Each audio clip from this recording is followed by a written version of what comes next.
Unscripted, Unbound. unconditional. Welcome to the Well Unfiltered. I'm Mindie, I'm Nicole, and we are the hosts of the Well Unfiltered podcast. where each episode you'll hear unscripted faith stories that will make you think. Unbound life lessons that will crack you up. I'm talking adjust your waistband laughter. But most of all, unconditional grace and love that will help you connect to God and to other women. Welcome to the Well. Unfiltered. Well, hey everyone, welcome back to the Well Unfiltered. We are in season 2 and we're talking about relationships. And today we're talking about a relationship that I think Nicole and I are both going about. yes. I don't, if you're not watching it, just visualize the face that I made during that noise. Well, that's the face that you make when you talk about forgiving relationships. Yes. Which are hard and just terrible and yet necessary, right? So are you excited to listen to this ever as we talk about forgiving relationships? I wonder if they have the same face, but there's also some excitement underneath. Yes. Well, it is hard to talk about forgiving relationships because I think when we talk about forgiveness, that implies that there's been some kind of break or conflict or just something is not quite right that we have to remedy, that we have to mend. And so today, as we talk, we hope that you will learn from our stories, that maybe something will be sparked in you to be a little bit more open to what forgiveness can look like, and maybe you won't make that very strange noise that I made at the top of this conversation. But before we dive in, I do want to remind you that we love to connect with you here on The Well. So we love to invite you to find us on all of the social media. We have Facebook and Instagram. And YouTube. TikTok, yeah. Every time I'm like, do we have it? I don't know. Did you just do a shimmy? I did. While you talked about it? And we could make a TikTok out of it. It's coming. Okay, so make we sure you will be subscribe. on TikTok. How about that? I just got a TikTok account. That is a story for another day. Oh. It's a whole That thing. sounds like another episode, It TikTok should be. relationships. That's the bonus for this Okay, season. we're on it. Great. But find us. We want to connect with you. Okay, so let's dive in. So, Nicole, I'm curious for you, like, what comes to your mind when you think about that word forgiveness? There are two visceral memories. The first is just the countless number of times that my parents forced me and one of my siblings to hug each other begrudgingly and pretend that whatever just transpired was over because of our magic hug. And I have done that to my own children, and I've passed it down as trauma. Like, no, you hug each other right now, and you say you love each other, and let's just pretend that you did not just punch her in the face. Like, we're just gonna move on. Did you watch The Office? Hug it out. Oh yes, I mean That's what I'm thinking of. That's where kind of my first memory of what forgiveness looks like, and then the other thought around forgiveness has just been my own, as I've grown up, my own challenges around not the relationship between forgiving and forgetting and how to navigate that and boundaries. And so those are kind of on the opposite ends of the spectrum, maybe a lack of maturity around forgiveness and a growing maturity around forgiveness, and the space in between is gray and difficult and uncertain many times for me. What about you? Yeah, I think the word that comes to my mind is unlearning. Say more. I think I always had this model of forgiveness in my head where it's kind of the hug it out model where, this bad thing happened, you have to forgive someone, and then you just have to reconcile and move on and be happy. And as an Enneagram 2, I am like, let's be happy in our relationships and everything is fine all the time. And true forgiveness kind of disrupts that. And it really wasn't until I was in college and working through some stuff, like some trauma with my relationship with my dad and trying to figure out, okay, like, how do I forgive him? I do not have a relationship with him, and that's very intentional, and it's very healthy for me, but I can't like be ragey about him at all times because it's not good for my spirit. Right. And I remember like working in therapy on you can forgive and you don't have to reconcile. And I had never had that maybe permission or understanding until I went through that experience. I think I was a sophomore in college when I really started doing that work. So maybe that's something we should tease out. How do you define forgiveness versus reconciliation? Yeah. I think forgiveness is really personal and internal to me. It's more about my own spiritual state. Maybe it's like the starting point, and it might be the end point too. I mean, with my situation with my dad, I've forgiven him. I truly don't think we'll reconcile our relationship, and that's okay.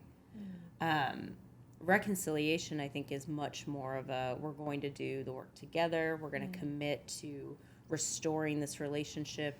I think both people have to be willing to do work, whether it's forgiveness or, I don't know, is restitution the word I want to use, but offering something up, where you've wronged someone. But reconciliation takes two people building something new, whereas forgiveness to me is the fact that I'm not going to carry around this like sack of anger all the time because it's weighing me down and it's not helpful. And for me, at least, I don't know about you, but that kind of like long held anger becomes kind of a block for generative things to get out of me and into the world. Yeah.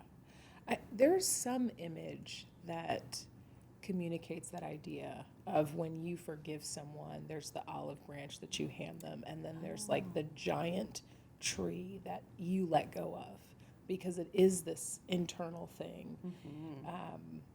But I think that one of the things that you're lifting up for me that's different than that kind of hug it out thing that we're taught is we're talking about forgiveness as an internal work.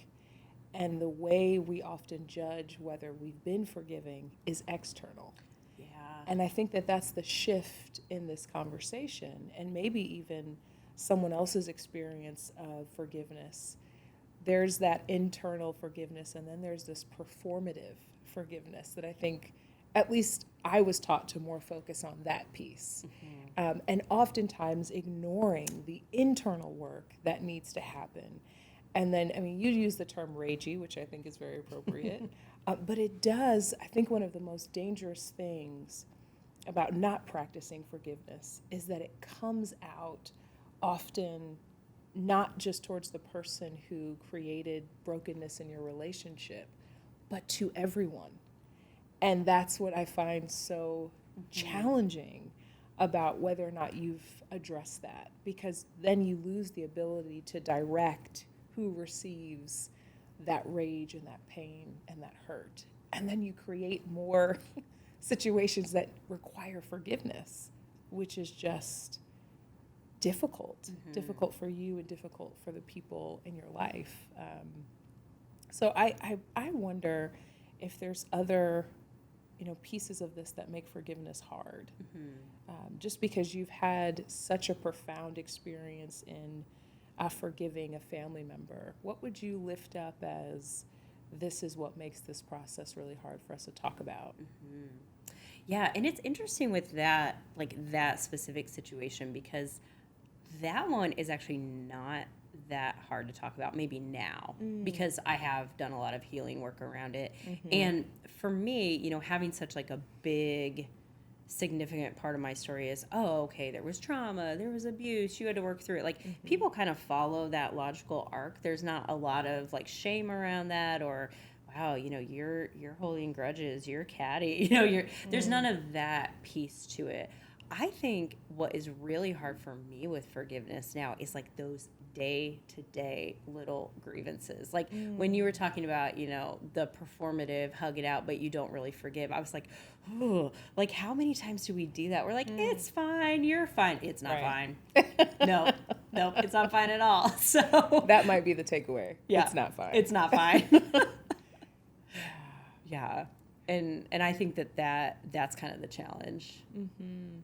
I wonder for those that are listening if that may also be a question for people to ponder. You know, we often focus on the big stones of forgiveness, but there are those little things that add up over time and that can just lead to us kind of blowing a gasket. But I guess we've been focusing in our conversation on forgiving people. I wonder if you've been on the opposite end where you have to ask for forgiveness and what that's been like. Yeah. Oh, it's the worst. I wouldn't know. You would know. You've never had that happen Ever. to you. Wow. I'm just a paragon of purity, kindness, love, grace. It hasn't happened. Teach me your ways. Oh, no. Asking for forgiveness sucks. It really does. There's this quote that I love from Nadia Bolz-Weber. I like her a lot, but she's talking about receiving grace from people, which, you know, if you're receiving grace from people, it's kind of that same thing. You've messed up. You have to come with kind of your hat in your hand and say, hey, this didn't go the way I thought. And she had a big situation like that. And the couple that she was talking to extended her grace, but she said that grace is the shittiest, best feeling in the world because it feels great maybe in the end to receive grace or forgiveness. I mean, it's beautiful, it's healing. But to get there, you have to have messed up. You have to have hurt someone. You have to have let someone down.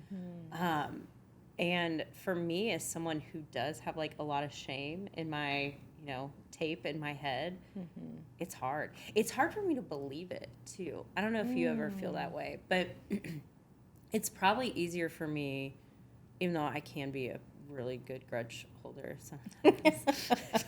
I don't know. Is that true for you? Are you a grudge holder?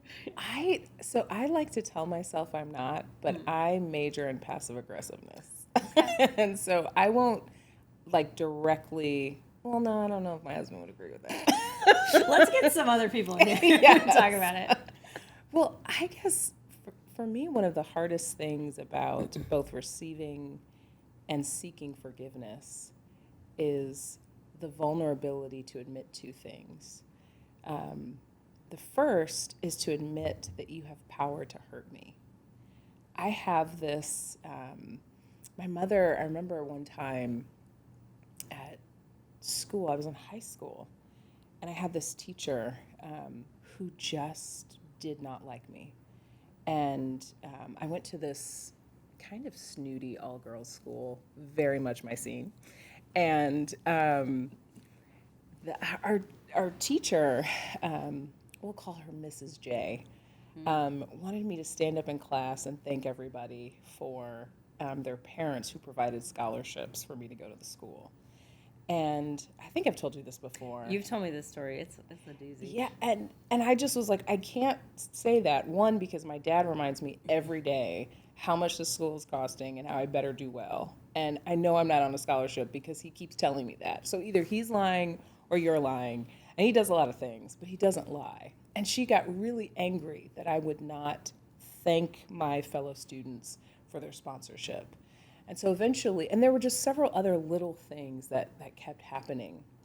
And eventually, she said something else in class, and I went to another teacher who went to a principal, and then my mom came in. Long story. But I recognized when they asked me later, what happened in the class, I felt pressure to say, this happened, but I didn't want to talk about how it made me feel. It made me feel small. It made me feel like she wanted to belittle me. And I did not even want to acknowledge that that was possible. And my mother, I remember her saying to another teacher, Nicole is like a rock, but there's a hollowness that you don't see on the other side. And she doesn't let a lot of other people see that. Because each interaction, I would go into the bathroom and sob uncontrollably and then be like, let's go, and walk back out. And that's just my personality. And so that's helped me navigate really difficult situations where people have not felt like I've belonged.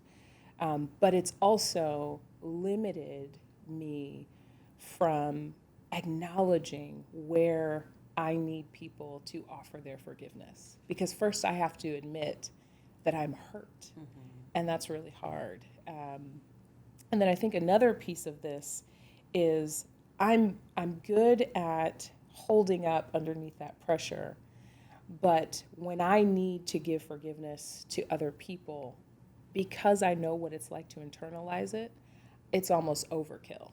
And so when I've hurt someone, they're like, could you please stop talking about it? Like, please move on. And I'm trying to make sure the breach has been repaired because I often don't acknowledge when I have been hurt that way. And so it's really only been through, again, therapy and conversations with some of, the thinkers and challengers in my life that have pushed me to think about, I deserve what I offer other people. And why are we sometimes wired to not receive what we want to give to others? And what is it that we need to unlearn about our faith or about ourselves or about relationships that give us the vulnerability to admit that we've been hurt or that we can hurt other people? That was verbal. No, I'm thinking so hard right now because I'm thinking about, as people of faith, as people who talk a lot about, grace, as pastors who talk a lot about grace, that still can be so hard to receive. And if we can't receive it first, there's no way we can give it. Absolutely. We just can't. And so what has to sort of shift in our even like spiritual practices to be open to God's grace, to admit when we need it? Because I know one thing I was thinking about when I think about forgiveness and when I have to receive it is there's a part of me that always wants to like spin the situation. So, okay, this happened, but here's why.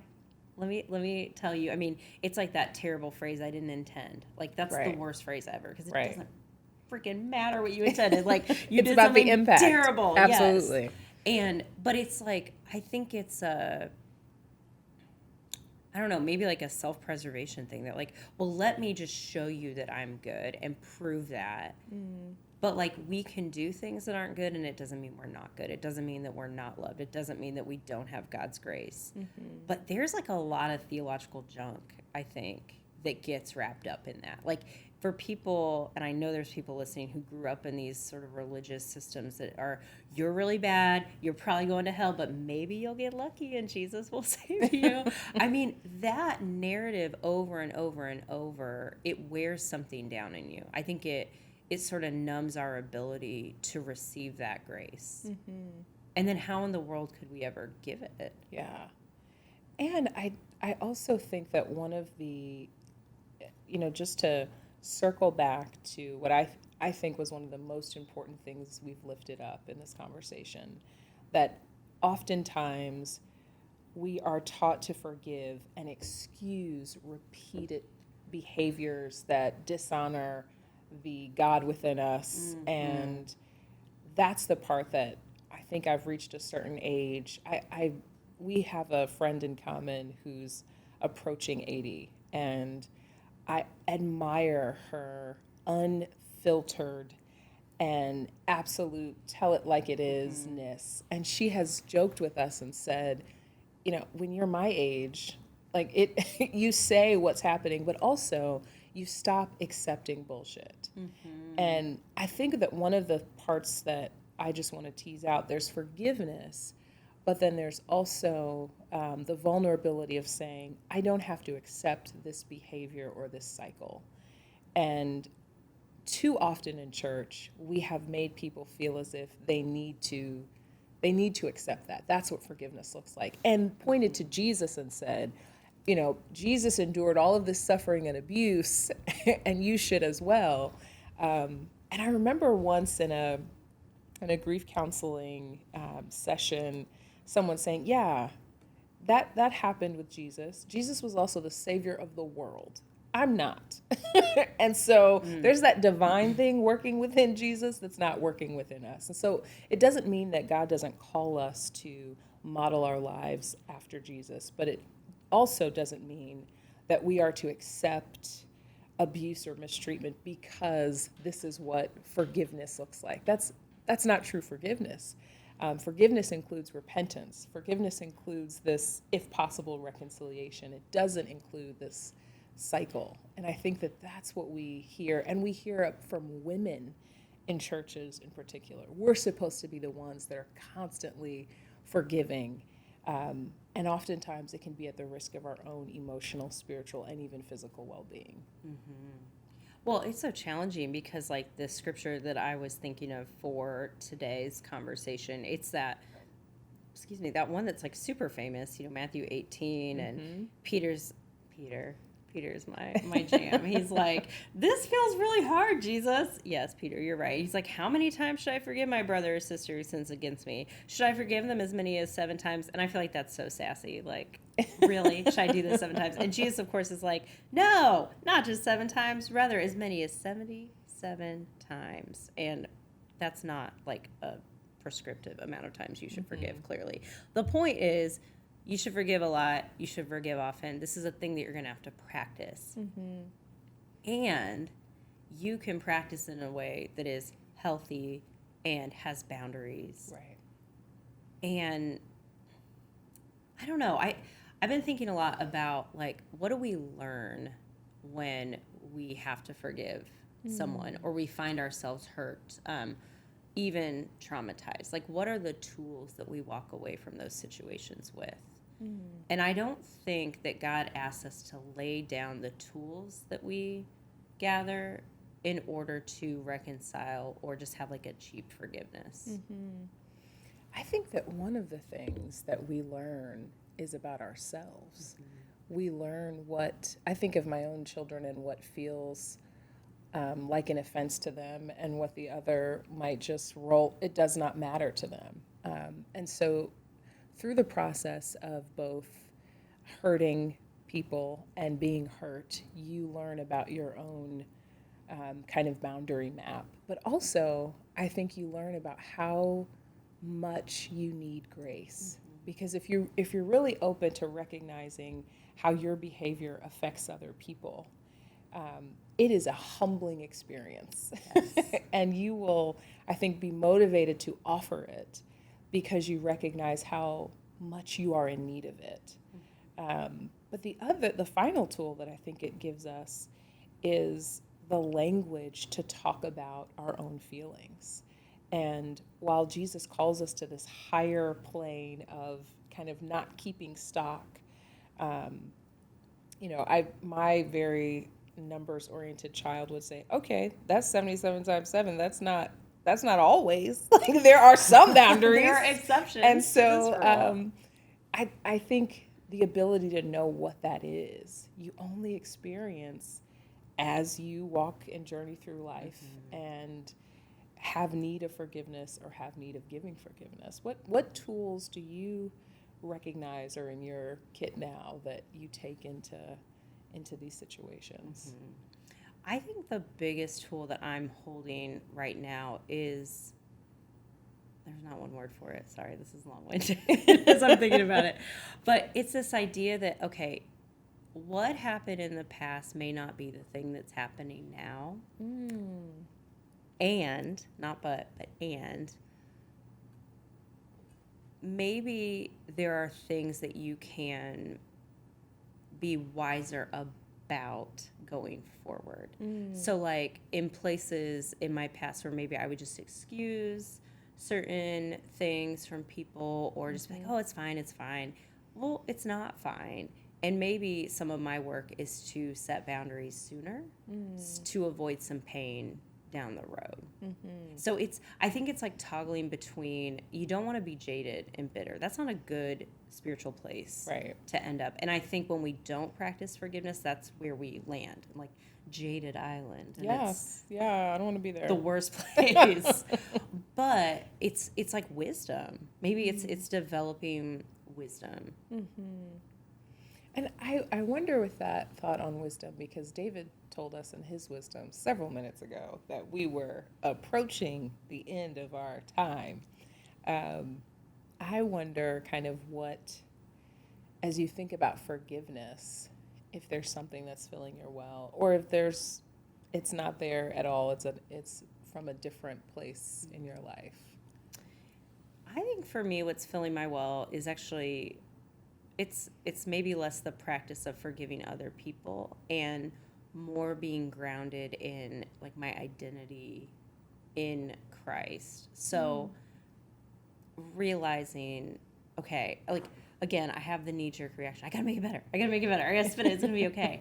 And I'm trying really hard to like be in enough conversation with God that when I feel that, I'm like, okay, God, do I trust you with this situation? Do I trust you with who I am to not try to fix this, to let it be?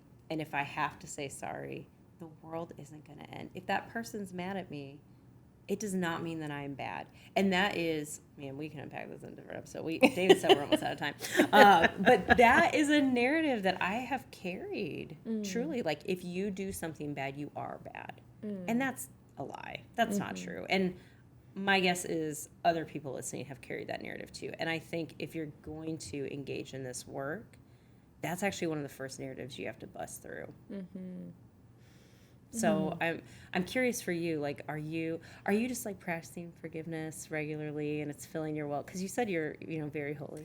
I am incredibly holy. However, I think that one of the things that is filling my well as it relates to forgiveness is that I have had to offer and receive forgiveness that around this idea of people not living up to my expectations or me not confining myself to the expectations that I had. Because sometimes forgiveness isn't about what someone has done to you, but maybe what you thought the relationship was going to be like. And giving people the grace of, I know I'm not who I was 5 years ago, so why am I holding you to this standard? I'm particularly thinking about every single episode. Let's see if I can go a whole episode without talking about Joshua. I don't think I can. I don't think you can. You also have said humbled on this episode Have I? too. Yes, I'm keeping track. Thank you. If you've been listening this season, this is a running thing. But one of the things that I was looking at some pictures, Facebook just emotionally manipulates us. Oh, it does, absolutely. And showed me a picture of him from 10 years ago. He's 10 now. And I think one of the things that's filling my well is giving him the freedom to be who he wants to be and not what I expect him to be. That's filling my well this day. It may not tomorrow because it's really hard in this moment.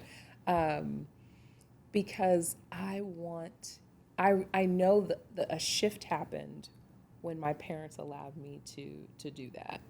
And I never realized the expectation and forgiving work that's underneath that, where you get to fully live into who you want to be and without restriction of maybe the way that this is related to the way that Joshua dresses. I basically would like him to be Carlton and wear like a blazer every day with a tie. Like that's my expectation. And he has introduced me to sneaker culture and all of these other things. And I'm like, but Carlton, what are you doing? And he's like, my name is Joshua. Like, meet me. And so it's pushed me for a moment. Like, you are cool, and I'm not. And that's actually what this is about. And so that's filling my well, watching him figure out what he wants to do. I hope it doesn't lead us to Hot Topic, because he has asked about that. And Lord, pray for me, because I don't understand Hot Topic. I shopped at Hot Topic in high school. No! That is no longer I had to filling Google my it. well. He's like, he's earned $25. He's like, I'd like to go to Hot Topic. I'm like, what is that? What have you been doing online? And it's like, I don't know. There's some anime shirts that he wants there, but this is so not on topic. This turned into And yet, a real diatribe. I feel like it's relatable. But oh, yeah. man. No, well, it's been a good conversation. I feel like I have 16 more thoughts, and know. we are way over time. So David will, I think, cut us off. Even. It could happen. He's just looking at us right now. It's fine. Yeah. I hope that after you listen to this, you have a good conversation with someone in your life about this topic. Because I think that this is so personal. It's so varied on how this expresses itself.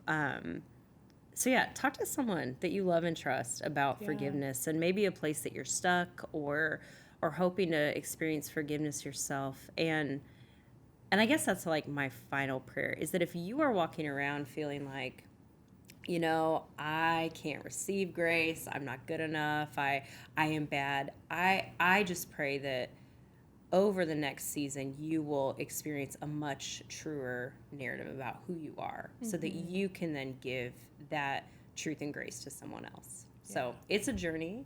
I think we're all on it. Yeah. But we're in it together, and I'm grateful. And if it doesn't lead you to Hot Topic, hopefully it leads you to connect with us on all of our social platforms. As it's you much are better. Offering and learning about forgiveness, we want to hear about what you are learning, experiencing. So send us messages, share, subscribe, all of those things, and let's stay on the journey together. Yeah, we'll see you next time.